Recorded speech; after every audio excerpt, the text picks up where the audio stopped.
In this episode, I'm going to be sharing 5 things that I would do if I wanted to feel my best, get to my healthiest weight, and just optimize my health in general in 2025. Welcome back to the Sarah Kleiner Wellness YouTube channel, as well as the Evolving Wellness podcast. Today's episode is being officially released on January 1st, 2025. My newsletter will get to watch the episode on December 31st. So if you want early access to videos, long form articles, content, and occasionally I give out free ebooks and free courses on that list, make sure to head down to the show notes to subscribe. I'm also going to be recording a Q&A episode. I have a lot of questions that were submitted about jet lag and travel, about working out in the winter, blue lights, all kinds of things. And I will be releasing that episode on Friday. So if you submitted a question, don't worry, I did not miss it. I will be recording that episode and getting it out this Friday. Stay tuned. Make sure you're subscribed if you're on YouTube or if you're listening on the podcast platform.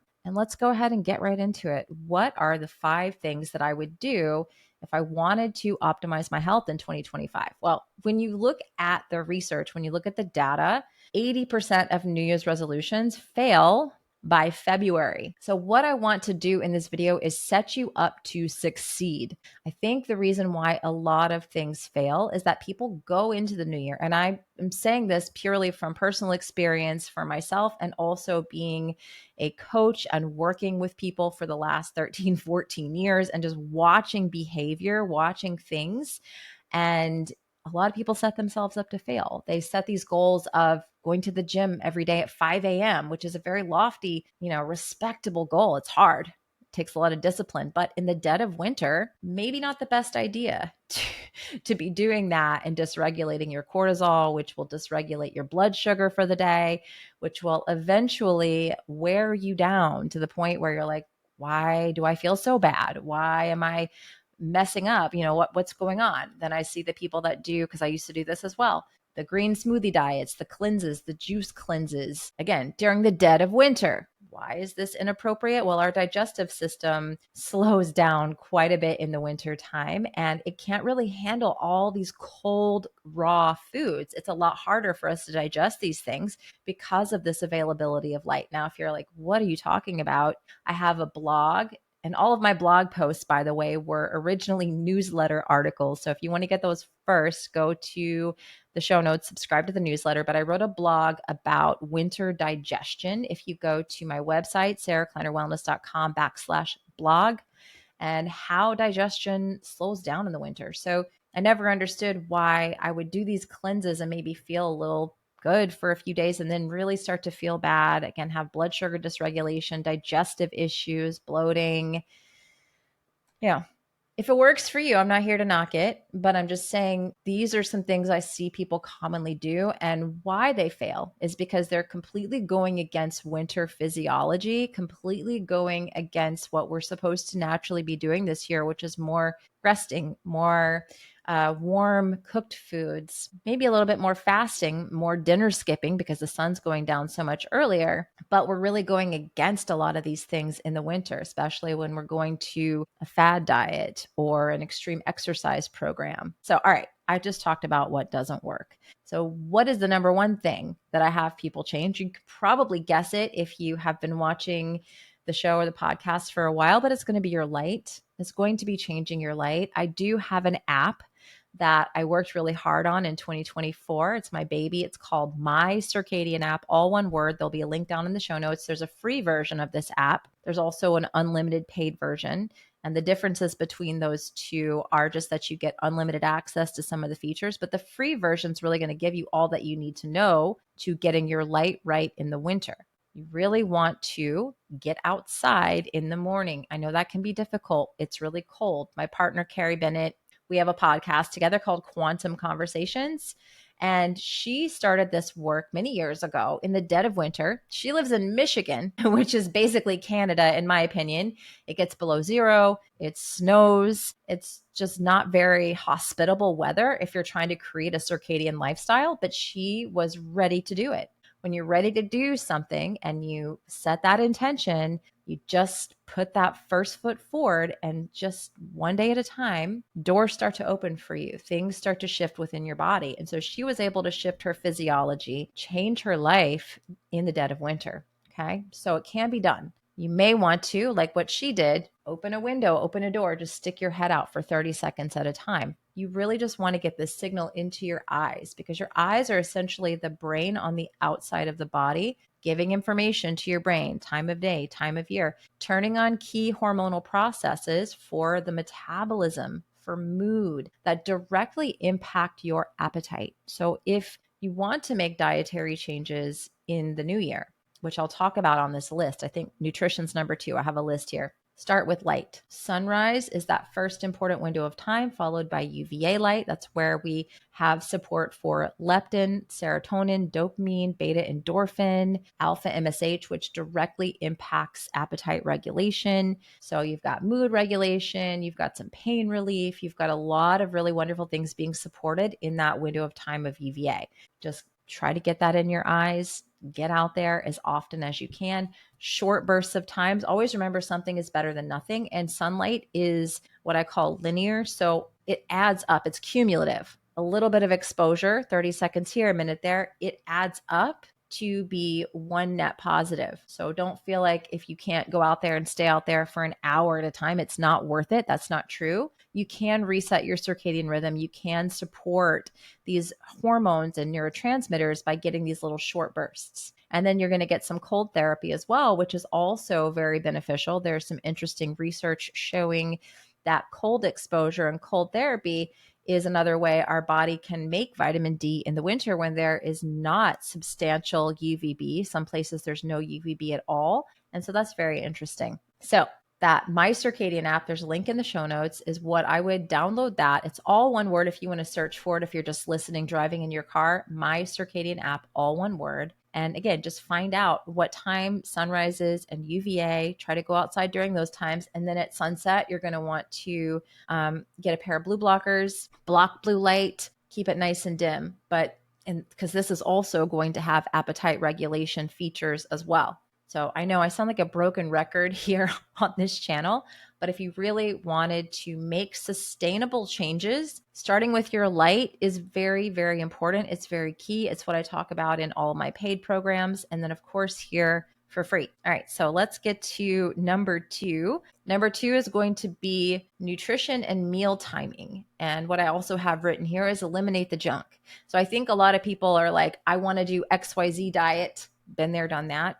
You know, there can be benefits to certain diets, but sometimes you don't need to jump all the way from A to Z. You need to just go from A to B. And what A to B looks like for a lot of people is getting adequate protein and meal timing. So working to get yourself down to 3 meals a day. This can take some time. Again, I've got some support in some of my programs. I'll put some of those in the show links. We've got some challenges happening in January, and I've got some coaching opportunities in January as well. Those are in the show notes if you need extra help. And there's an end of the year sale that's like 20% off on my leptin diet program. But just to keep it simple for the show, you want to eat breakfast with protein and fat. This whole trend on Instagram and that I see of making these like super sweet breakfasts of oatmeal cookie, protein bread for breakfast. And that's really another great way to set yourself up to fail, kind of like turning on all the artificial lights, blasting yourself with a bunch of blue lights, going to dysregulate your cortisol in the morning, which will have downstream effects later in the day. But same thing with the breakfast. And I think most people kind of intuitively know this, that if they eat like a donut in the beginning of the day, they're going to feel like crap the rest of the day. They're going to be more likely to binge. They're going to be more likely to eat junk. And so if you can really start your day with something that's blood sugar friendly, stabilizing, adequate protein, good amount of fat, have the breakfast. If it's hard for you to eat in the morning, get the sunlight, because that's really going to help you to regulate your appetite. And don't feel like you have to start every day with a huge breakfast. Something is better than nothing. Let that be your mantra for the new year. If you're trying to make change with your health, something is better than nothing. One foot in front of the other. You don't have to be perfect, you know? And of course, I have other ways to support you. If you're looking for extra help, that information is down in the show notes. But breakfast, meal timing, eliminate the junk. Try not to eat 3 to 4 hours before bed if you can help it. If that's hard for you, it's a sign that we need to work on your metabolic flexibility, blood sugar levels overall throughout the day. Get rid of I know this is going to be controversial, but get rid of the bread, even sourdough bread. Talked about this in a previous episode. Sourdough bread has this health halo for some reason. I know it's fermented, but if you're trying to lose weight and you're metabolically unhealthy, you have poor blood sugar regulation to begin with. When you eat something like sourdough bread, this is going to send your body on a blood sugar excursion. And so you don't want to do that. We want to set you up to succeed. So if you need some carbohydrate, maybe have some root vegetables, some baked apples, something that's like cellar stable, a little bit more in-season produce. And again, cellar stable means you can set it on the counter and it doesn't rot within a day or two, like a banana, these more simple sugar fruits that are grown in high UV in the summertime. Those are not really necessarily going to be helpful for you in the winter time when your digestion is a little bit slower, when there's less light available. We really want to stick to the warm cooked foods. But if a lot of people would just eliminate the junk, the processed foods, the packaged foods, the chips, they would be way better off. Focus on protein, get rid of the junk. That's going to get you a long way. Eat breakfast, stabilize your blood sugar first thing, sunlight, breakfast. Cut your eating window off 3 to 4 hours before bedtime. Okay, so that's number 2. Number 3, another hard one for people, drink water. Stop with the Starbucks drinks, stop with the sodas, even the diet sodas, even the ones with the natural flavors. Go to water. I know I'm going to get pushback on this one. I'll put in my show notes the link to my hydration guide if you don't have it already. And I'll also, with that, when you download the hydration guide, send you a link to my winter hydration article that's also on my blog as well. Winter hydration and do your needs change in the winter? Because yes, they do. And getting adequate hydration is going to be really, really, really important in helping you to regulate your appetite and sticking to your goals. And I know a lot of people are really addicted to their coffee. If you want to have the coffee, I always say this, hydrate, breakfast, sunlight, then have some coffee. I'm not going to tell you to get rid of it immediately. If you feel you have trouble sleeping, if you feel that you have any sort of adrenal or thyroid issue, might be really helpful to eliminate the coffee for a little bit of time, but it's not a general recommendation that everyone get rid of coffee. I'm just going to say get rid of the other beverages. And I know we have a lot of tea drinkers also. Maybe limit yourself to 1 cup of tea per day. Drink water, mineral water, good stuff. And just let go of the other stuff, especially the artificially sweetened sodas. I find that those can also really dysregulate the appetite. So that's number 3. Number 4, optimize your sleep. Easier said than done, right? So if you want a free lesson on sleep, go down to the show notes. My newsletter list got this last week on Christmas. So podcast listeners, you can get this today. Download my free sleep lesson and I'll teach you all about how to optimize your sleep and why winter wake ups in the middle of the night are somewhat normal. I think we stress out about this a lot. We had what was called biphasic or segmented sleep in the winter. This is written about historically that it's normal to wake up in the night in the winter, especially because the nights are so much longer. So don't make a big stress about it. I also have a video about this here on YouTube and on the podcast about 3 a.m. wake ups and how to deal with those. But important tips for optimizing sleep. Number 1, you have to get your blood sugar regulated. So you really want to just keep working on optimizing your nutrition. If you're starving and you just aren't at the point where you're fat adapted, maybe have a spoonful of butter with some crunchy sea salt, something that's not going to spike your insulin, because this can also really impact the docking of leptin to the brain. It can block growth hormone production and just really interrupt your sleep. If you're eating a lot of food before bed, your body temperature will have a hard time falling. But you could also run into the issue where you're just starving before bed and not able to sleep. So I always say just something that's not going to spike your insulin. Add a butter, grass-fed raw butter if you can get it, coconut oil, a good high quality olive oil, spoonful of that, just something to just get the stabilize. But that's 1. So blood sugar regulation, blue blockers are non-negotiable. Orange or red tone, the closer to bed that you get. Try to block artificial light. Again, you can go to my blog. sarahkleinerwellness.com/blog. I recently did an article on lighting light bulbs because I get those questions all the time, how to set up your home essentially so that you don't even need blue blockers. I have a whole article on that now on my blog. And if you get that winter sleep lesson that's in the show notes, you can get that for free. That article is already linked in there along with my winter hydration article that I spoke about earlier. So there's a lot of ways to get extra information beyond this episode. The last thing, number 5, is nervous system regulation, which is easier said than done. To be honest with you, I get it. I have stressors in my life, my kids, my daughter, I have a special needs teenager. I have a mom that is not in great health in her 70s. She only has one leg, and we are constantly dealing with something with her, constantly dealing with something with my daughter. It's just and then a toddler. So I get it. Staying regulated can be challenging. Some things that I do and that I find helpful with clients is to use what's naturally available to us to regulate the nervous system. So there are some really fantastic nervous system programs. I'm a huge fan of Irene Lyon, and I know she's got another Smart Body, Smart Mind 12-week program opening up, I think in January. I'll put a link in the show notes to that if that's something that you're interested in investing in. All of her programs are fantastic, but really getting your light dark cycles regulated, getting your blood sugar stabilized, going outside and tuning in with this frequency of the earth that is very regulating, co-regulating, I call it, with the earth, doing some grounding, sunlight. These are very, very underrated tools that can help you with nervous system regulation, getting, again, your light dark signals really, really dialed in. Very, very helpful. Eating enough adequate bioavailable protein is also a sign of safety for the body. So we want to think about signs of safety. Our natural world and society is full of unsafe, like doesn't feel good, too much stimulation. So you have to also do an evaluation, which I've been doing myself lately, of perhaps responding to comments that I shouldn't.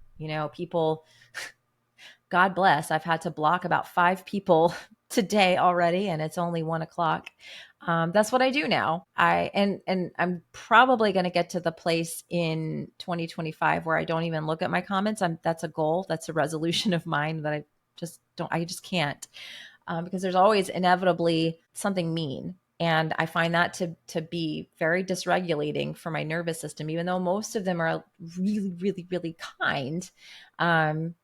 Yeah. So if you find yourself online, even if it's a comment that's not necessarily even directed to you or at you, I find this can be dysregulated. Going and looking at YouTube videos or Instagram posts. I don't go on TikTok, and my husband gets on my case because he's like, "Oh, you're missing out on a lot of opportunity to grow on TikTok." I'm like, I don't care. My nervous system, I know, can't handle TikTok. So even looking at comments that are not even made to you directly, but to someone else, that can be dysregulating. Television shows, that's one thing that I've really had to reckon with in the last couple of years. Something shifted within me when my son was born, and I can no longer watch like these murder mysteries on Netflix, the documentaries. I think I had started watching the other day the JonBenet Ramsey case on Netflix, because that happened when I was a kid and I live in Atlanta, and it was just kind of like 90s nostalgia. And then I realized what I was watching, and I was like, this is horribly sad. Like, why am I watching this? This is very sad and it's scary. And so part of health, I think, is realizing that what we're taking in here in our minds and our eyes and looking at, listening to, it's affecting your body. It's affecting your nervous system regulation, and it's not helpful. And so taking an inventory of those things before you invest in a nervous system regulation course, which again, I completely endorse Irene Lyon, love her stuff. But before you think you need to go spend a lot of money on these things, maybe look at some of this other stuff. What are you listening to every day? Is it positive? What are you doing online? Are you doom scrolling? Because Instagram is the nastiest one, I think, that you could just be like laughing at like cat videos, and then all of a sudden something of someone's child passing away or something pops in, and it's like, oh, that's so sad, you don't need to be spending your energy on that of something you can't control and you can't help. So I know I kind of went off on a bit of a tangent on this one, but it's something that I'm truly working on right now for my own health because I have enough things. I know we have enough things in our lives that we already have to find our peace in the center of. And I find if I'm like looking at these things, I will find my appetite dysregulated or wanting to seek out some sort of a comfort. And so, yeah, nervous system regulation is not just a program that you're doing or exercises to stimulate your vagus nerve, which I have a whole other opinion on that. I don't think it's really getting to the root issue. But those things are not going to help you if you're still watching things on Netflix and things that are really dysregulating your body and putting bad messages into your brain, reading negative comments, interacting with really negative, toxic people. So I have a policy that I've really been strict with, really strict over the last couple of months. I have made the mistake of not being strict with it. But if somebody leaves even a slightly passive aggressive comment to me, be it Facebook, Instagram, or YouTube, they're immediately blocked. There's the whole internet.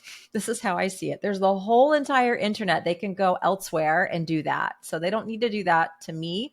And I don't owe anyone a response when they leave something that negative or passive aggressive to me. That's not helpful. You know, it's just an immediate block. People may want to judge me for that, but anytime I have responded to those comments, even if I've been completely reasonable or kind, it's never kind on the return. There's always some sort of a dig at me to see if they can elicit a response, fight with me. And that's how it's going to be on the internet for anybody. It doesn't matter if you have a platform or not. If you're just a passive person going and commenting on the internet, you're never going to usually change someone's mind or have a positive interaction with them if they're already coming from that place. That's just my policy anyway. That's what works for me. So if you've left me a mean comment, you're blocked.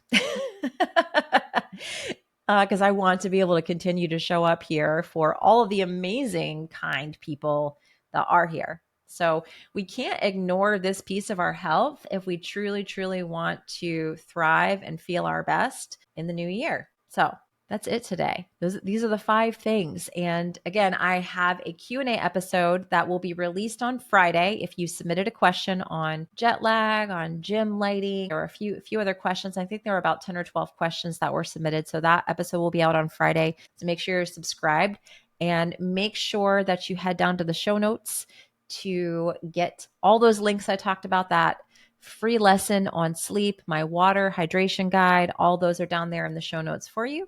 And yeah, Happy New Year. Thank you so much for being here. And I look forward to talking with you again soon.